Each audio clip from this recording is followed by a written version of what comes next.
Eto daw pong DA ay sinagot mga kababayan at pinalagan etong banat ni Sara Duterte about daw po sa 20 pesos na bigas na kung saan, di ba sinabi ni Sara na pagkain daw po ng baboy or bigas na pampakain sa baboy. So ngayon, ito pakinggan po natin etong naging sagot mga kababayan at banat pabalik ng Department of Agriculture. Ano po dito sa mga sinabing ito ni Sara Duterte? Ito ay play po natin. Disappointed si Agriculture Secretary Chu Laurel sa naging pahayag ni Vice President Sara Duterte hinggil sa ibinebentang murang bigas.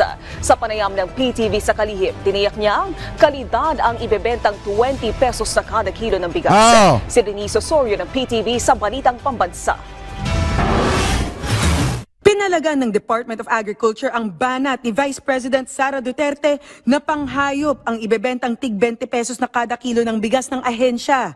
Ayon sa DA, mismong mga opisyal ay kumakain ng murang bigas kaya sigurado ang kalidad. Kaya nga, we're trying to do our best to do the job that yung aming mandato, and part of it is giving the best quality rice that we can process, no, for the consumers. Kinakain ho namin yan araw-araw dito sa DA, no, to ensure ako mismo araw-araw ay tumitikim ako ng bigas at lahat kami dito yan ang kinakain namin galing sa NFA. So it's good. Well-milled rice daw ang kalidad ng NFA rice na nagkakahalaga ng 37 hanggang 54 pesos sa palengke. Galing din daw ito mula sa ani ng mga magsasaka. Hindi na itago ng Kalihim ang sama ng kanyang loob sa batikos ng Vice Presidente.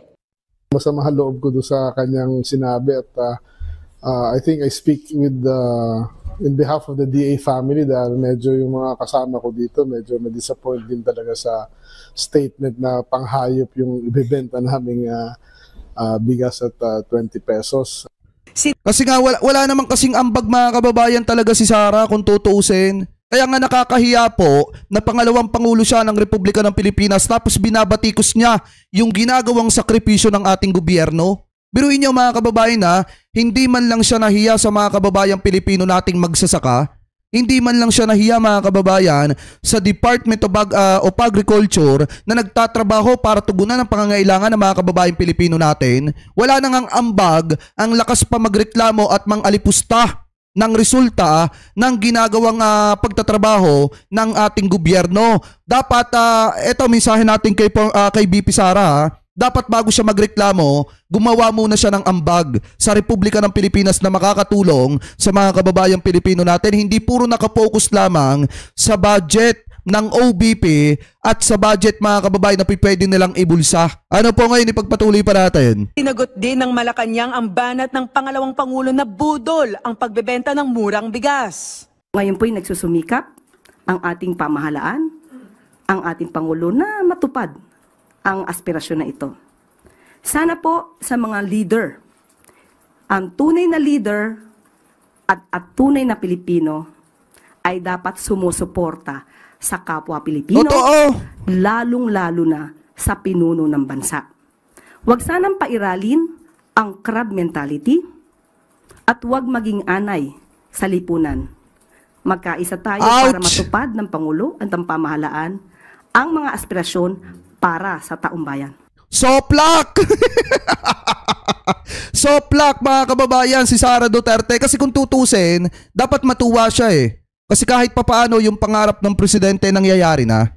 Kahit papaano yung 20 pesos na bigas mga kababayan, mangyayari na at mapapakinabangan ng mga kababayang Pilipino po natin. Kahit hindi ipinangako yan ng presidente, basta nasa pangarap yan ng presidente, mangyayari po yan. Magtiwala lang tayo, suportahan lang natin ang ating gobyerno. Ang problema lang kasi mga kababayan kung tutuusin, kung titingnan po natin, meron kasing mga tao talaga nasisirain etong nagiging magandang resulta ng pangarap ng presidente. Katulad ditong si Sara, saglip na magpasalamat siya kasi nakikita yung resulta ng paghihirap ng gobyerno. Ano ginagawa niya? Sinisira niya ang gobyerno at binabatikos niya ang magagandang programa ng ating gobyerno. Ang isa pa dyan mga kababayan, dapat matuwa siya kasi hindi lang naman mga Marcos loyalists, hindi lang naman mga Dilawan, hindi lang naman mga Pinklawan na makikinabang niyan sa Visayas. Kung hindi, pati yung mga DD shit, yung mga taga-suporta niya, makikinabang din yan. Kapag ka nangyari po yan,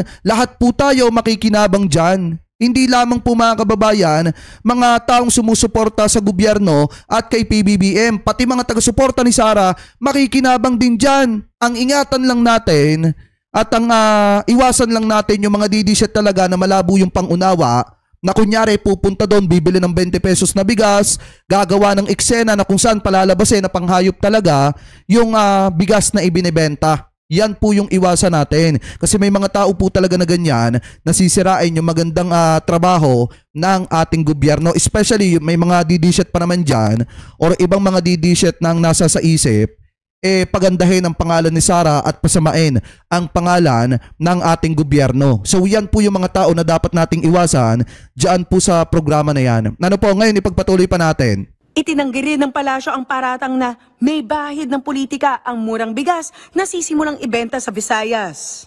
Dapat po, hindi po sila involved. Dapat nga po, ang kanilang mga mukha ay hindi makikita sa mga tarpaulin Tama! patungkol dito. Ang pagbebenta po ng bigas sa halagang 20 pesos kada kilo ay para po sa taong bayan, hindi para po sa mga kandidato. Ayon sa Commission on Elections, humingi ng exemption ang DA sa COMELEC para payagan maibenta ang murang bigas sa kabila ng election period. Hindi naman siguro tumatakbo ang sekretary ng Department of Agriculture. Tama! Kaya yung mga tauuhan nila sa posisyon. Ngayon po, so basta po sa atin, okay lang po yung gawin. Huwag lang may present nga ng kandidato during the distribution, aktibidad dyan at proyekto ng DA at saka ng NFA. Sa ngalan ni Clazel Pardilla, mula sa PTV... Eto nga yung hindi ko maintindihan Di ba ano yung sinasabi ni Sara? Pambubudol lang yan ng Marcos administration para maipanalo yung kanilang mga kandidato. Uulitin ko lamang po hindi po tumatakbo sa kahit na ano pa man pong posisyon yung secretary ng Department of Agriculture. So paano naging yan, pambubudol at pagpupromote sa mga kandidato ng alyansa? Napakaliwanag naman na etong serbisyo na 20 pesos na bigas ay para talaga sa mga kababayang Pilipino po natin, hindi para i-promote yung mga kandidato na ikinakampanya ni PBBM. Ewan ko lang kung bakit ang nasa sa utak at nasa isip ng ating Vice Presidente, tuwing may magandang programa ang ating gobyerno, pambubudol yan at pampromote doon sa mga kandidatong ikinakampanya ng Presidente. Bakit? Dahil gawain ba nila yan?